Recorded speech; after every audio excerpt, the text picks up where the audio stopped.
Hello, this is the door to my book room, and in this instalment I'm going to show you the first part of my book room. As I come in the entrance, I have some furniture which is not to do with books. There's a tall boy here, then there's a wardrobe, and then there's the side of the wardrobe.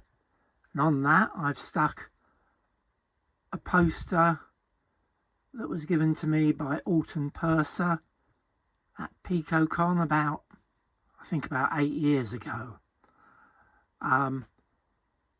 If people haven't seen it, it's well worth seeing the interview that Richard Rempel did with Alton Purser a month or two ago, where Alton Purser was on a ship near Antarctica. I thought it was very interesting. In this area, all the books are up above the furniture. Basically, the books up there are mainly hardbacks and B format paperbacks. They're not totally unsorted, but they could do with further sorting. So, for example, on top of the wardrobe, you can see a whole lot of Robin Hobbs, various others, and there are other authors up there. I do know all the authors that are kept up there. There's some Ben Aaronovitch, there's some Michelle Paver. I've got most of the John Norman Gore Star books. So I have an idea of what is above that because it's not easily accessible. So I didn't want to have to go hunting without knowing where to look.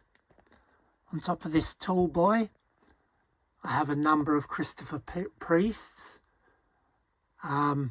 And behind here I have a fair number of Paul Macaulay's. But otherwise, on top of the tall boy, it's a bit of a mix. If I move round so you can see what is on the wall, I put in a shelf, and that is probably the majority, but probably not all, my Alastair Reynolds.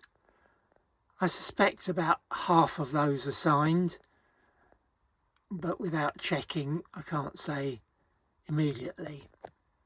If I move around a bit further, over the door, so there's the door with coats and other things on it, there's a shelf over the door. That is a right mixture of stuff up there. I've got my Tolkien books, I've got some oversized books, some art books, and a right miscellany. And if I come round, I'll show you up here. You can see another oversized book, Watchmen. And basically most of the stuff up there is DVDs. So, what is that? And underneath that, to the right of the door, is the bookcase that I showed you in the previous video. So coming back, as I come in, there's the furniture that's not to do with books. As I come round, you'll see the area where I normally record my videos. The tall filing cabinet is where I normally put my phone in order to record, and in front of that is the chair on which I normally sit, and it is rather creaky, but it's comfortable for what I tend to use it for in this room, so I'm afraid my viewers will have to put up with the creaks when I sit on it. I'll now carry on and show you this part of the room. If I come round here, there's the front of the wardrobe, and I can now actually open one of the two doors, because on the floor there was where I used to keep a pile of trays of duplicates, and those who watch my earlier videos would have seen me often rest my arm on that pile of trays. In here is the first of 7 bookcases, all but one of which I originally bought from Homebase, a company that's now gone, sadly. These 7 bookcases hold A format paperbacks in alphabetical order. So this bookcase is the A's and B's. I'm not going to get in there and try and show you. This is the only one of the 7 where I've added a shelf, or a shelf widening, so I could put a few more extra books in there without interfering with any other storage. Beneath that, underneath that tray, are 4 boxes of Doctor Who books. Now, I've never specifically gone out of my way to collect Doctor Who, but when I see them, I pick them up if they're reasonably priced. So I thought I'd just mention that. And this is one of the trays of my duplicates. So I thought I'd let you have a look. I don't know whether you're interested, but these are all books that are duplicates.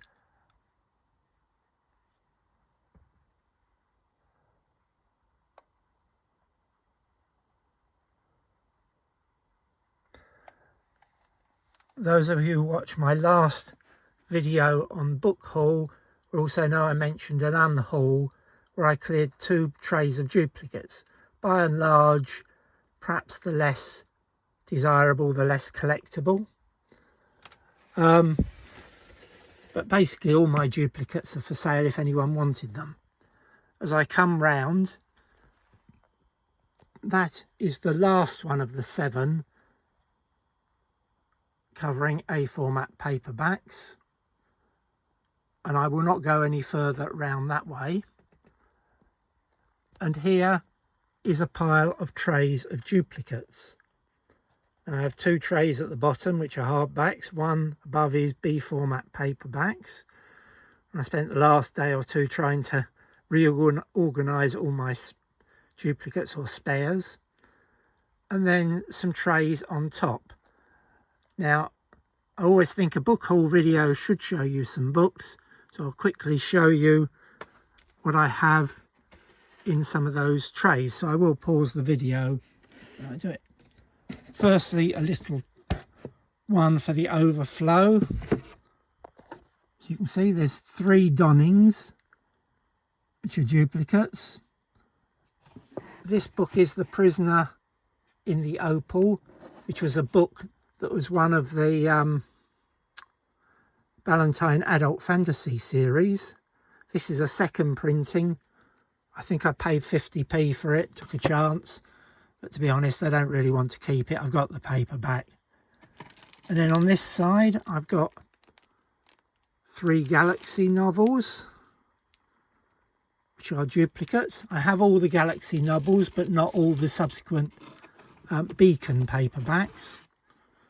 And this, Sea of Tranquility by Emily St John Mandel, I picked that one up, no dust jacket, but it is one of the signed limited editions.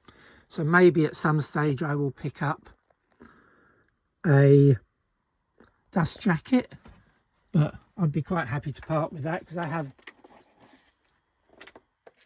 read the book. And then in the other tray, which I think I've shown you in one of my videos before, is the set of Hugh Cook books. The full series including the rare number 10. And I will show you another tray of my duplicates so you can get some idea.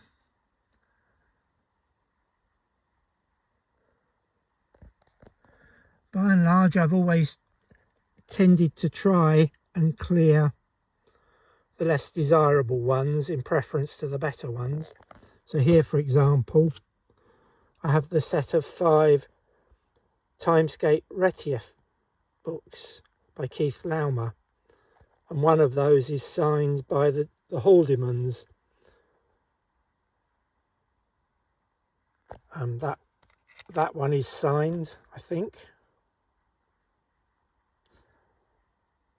So these are duplicates. Now I will pause it and I'll show you another tray or two just so that you get some feel for what I have in duplicate. Okay, this is my next tray of duplicates. So I hope you are finding this interesting. As you can see, condition is generally very good. Most don't have any creasing, although that's not true of all of them.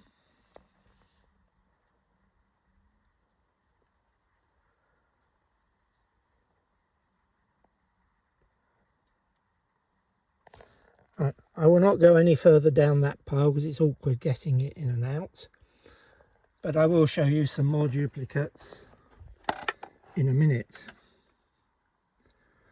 Moving back into the area I've been showing you,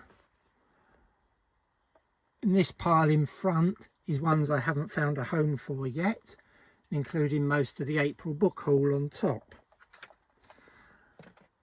Underneath is a filing cabinet, which is nothing to do with books. But what I have been doing is reducing my filing. So in this cabinet, filing cabinet to the right, in order to clear the pile of duplicates, I filled this filing cabinet with more duplicates. I mean, that was a great book, Emergence, and it used to be really difficult to find. I hope you find seeing my duplicates interesting.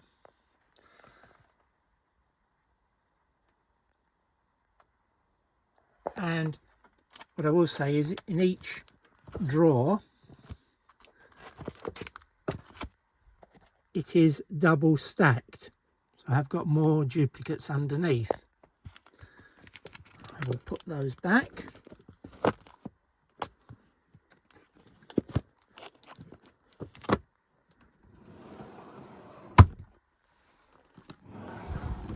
And similarly, down the bottom, another drawer of duplicates.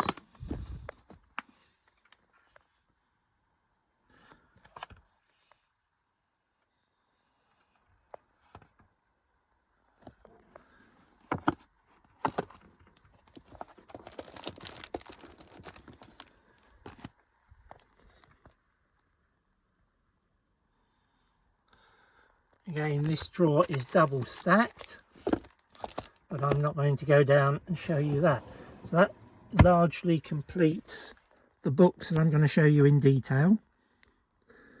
On top of that is an IKEA box where I put some miscellaneous hardbacks. And on top of the filing cabinet to the left is a bookcase I constructed myself. So it's made out of MDF, so it doesn't look particularly pretty, but it is what I wanted, and I decided to use that bookcase for, initially I tried to use it for hardbacks and B format paperbacks, but I'm gradually in the process of changing it so it only has B format paperbacks and trade paperbacks. I've removed all the hardcovers, most of which went into that box. And I've got one shelf left which has some hardbacks in. So carrying on round the room, so moving back towards the door. Now this is difficult to explain, but at the back is one of the 7 bookcases with my alphabetical run of books. So that's number 6, which is something like R and S and T, and in front of that I have piled up loads of books, mostly B format and hardback. They need sorting. Here in front of me is a useful little storage container where I keep all my bags for bagging the books. So these are 5x9s, which are useful for old paperbacks, Then I've got 5.5 by 9, 6 by 10, 6.5 by 10, 7-inch wide there. And that's about the limit that this will take. So carrying on round, basically they're sitting on a desk, and there's another desk here, and I've used MDF over the top to sort of slightly increase the area. That's my computer where I record all my books.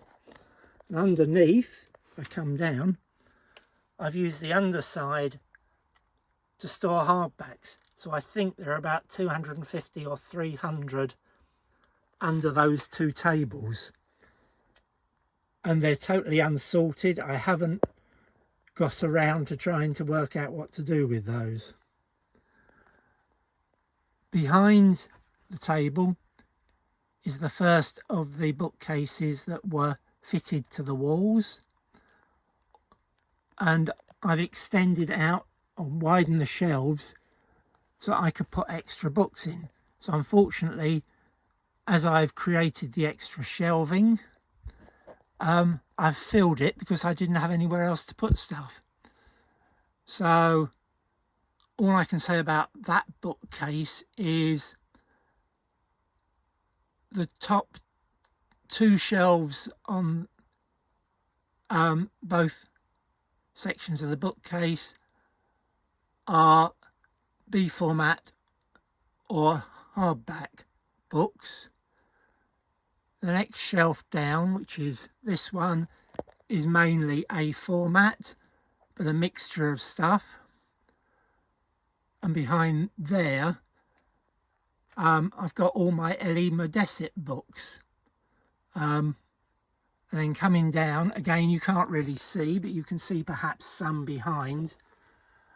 These are books that I read up until probably the mid-90s, at which point I gave up separating the books I'd read from the books that I hadn't, but I've never bothered to reintegrate those back into my other series of A format paperbacks. Carrying on round, there's a chest of drawers. Is nothing to do with books other than one drawer has some larger bags that I use for hardbacks and trade paperbacks. I put a little short storage bookcase on top, which is mainly my Brandon Sandersons and some other odds and ends. And on top of that, as I tend to do, are A format paperbacks that I haven't yet tried to fit into my filing. As you see, there's 3 piles deep and 2 piles wide. So they all have to be sorted. I know there are a few duplicates in there, but I haven't got around to. And then from here you can see the DVDs I keep up above. So that is the first instalment, and I will talk about the bookcases going round on my next one. Thank you. So